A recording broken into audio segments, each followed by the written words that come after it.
Assalamualaikum warahmatullahi wabarakatuh. Anak-anak yang Ustazah sayangi, pada pagi hari ini kita akan melanjutkan pembelajaran tematik. Sebelum melanjutkan pelajaran, kita berdoa dulu ya. Berdoa mulai. Bismillahirrahmanirrahim. Raditu billahi rabba wa bil islami dina wa bi Muhammadin sallallahu alaihi wasallam nabiyyan wa rasula. Pertama-tama kita akan mempelajari muatan bahasa Indonesia. Lihatlah di hadapan kalian. Siti sedang membaca buku. Kemudian Lani menunjuk pada Siti dan dia mengatakan bahwa dia sudah membaca tentang peristiwa Sumpah Pemuda. Sumpah Pemuda ini merupakan peristiwa yang berdampak besar terhadap perjuangan pergerakan nasional. Kita dapat menemukan berbagai informasi menarik dengan membaca. Oleh karena itu, kalian haruslah rajin-rajin membaca agar kalian dapat banyak pengetahuan. Apa itu informasi menarik? Informasi menarik adalah informasi yang dapat membangkitkan keingintahuan pembaca untuk mencari tahu lebih lanjut informasi tersebut. Untuk menemukan informasi menarik dari bacaan, kamu harus membacanya dengan cermat dan teliti. Informasi menarik juga dapat memudahkan kamu menemukan informasi penting. Jika kamu telah menemukan informasi menarik pada bacaan dan juga menemukan informasi penting dari bacaan, maka kamu dapat membuat sebuah ulasan dari bacaan tersebut. Lalu seperti apa ya ulasan itu? Nah, sekarang cobalah kalian baca teks ini terlebih dahulu dengan cermat.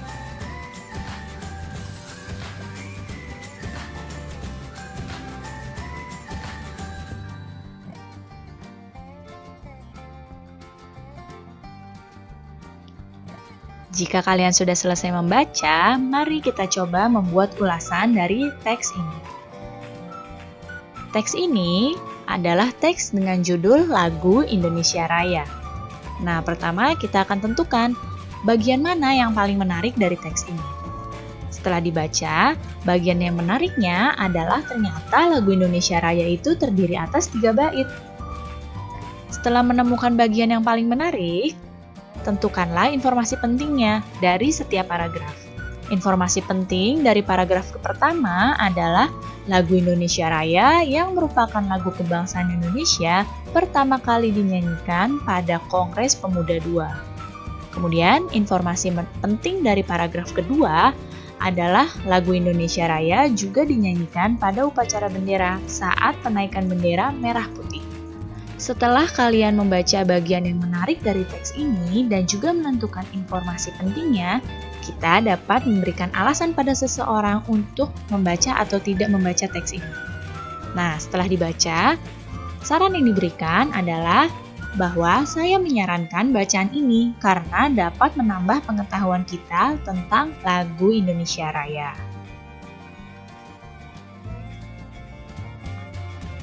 Pada peristiwa Sumpah Pemuda tahun 1928, turut diakui lagu Indonesia Raya ciptaan W.R. Supratman sebagai lagu kebangsaan Indonesia.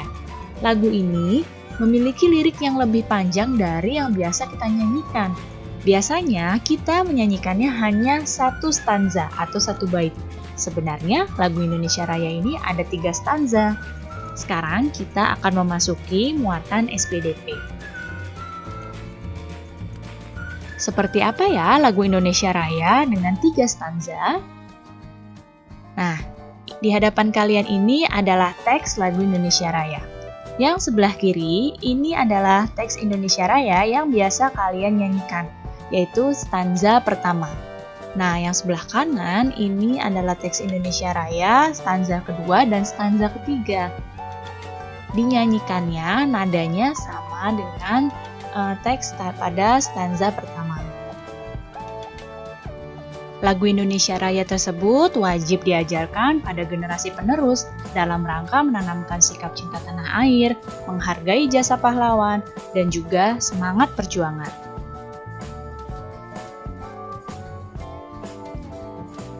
Perubahan wujud benda. Masih ingatkah kamu tentang perubahan wujud benda? Sekarang kita akan memasuki muatan IPA. Benda terdiri dari 3 jenis. Ada benda padat, benda cair, dan benda gas. Kita akan ingat kembali tentang perubahan wujud benda. Kemarin kita sudah mempelajari tentang mencair, membeku, dan menguap. Sekarang kita akan mempelajari tentang menyublim, mengkristal, dan mengembun. Perubahan benda cair menjadi padat disebut membeku. Perubahan benda padat menjadi cair disebut mencair. Kemudian, perubahan benda cair ke gas itu disebut menguap. Perubahan benda gas menjadi benda cair ini disebut dengan mengembun. Kemudian, perubahan benda padat menjadi gas disebut dengan menyublim. Dan perubahan benda gas menjadi padat disebut dengan mengkristal.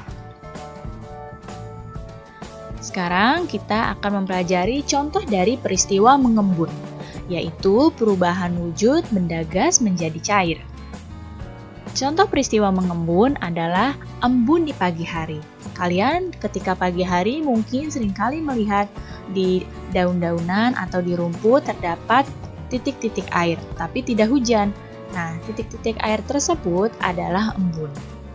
Kemudian, peristiwa yang berikutnya adalah dinding luar gelas yang menjadi basah karena bagian dalam gelasnya itu diisi dengan es.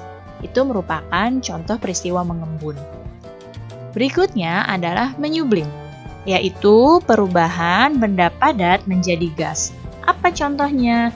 Contohnya adalah kamper atau kapur barus yang lama-kelamaan akan habis dan tercium baunya jika dibiarkan di tempat terbuka. Jadi, kamper atau kapur barus tersebut bukannya menghilang, tapi berubah menjadi benda gas. Kemudian, yang berikutnya adalah peristiwa mengkristal, yaitu perubahan wujud benda gas menjadi padat. Contohnya adalah dalam proses pembuatan garam. Dan juga lubang knalpot yang menjadi kotor berwarna hitam karena gas CO2 yang berubah menjadi padat.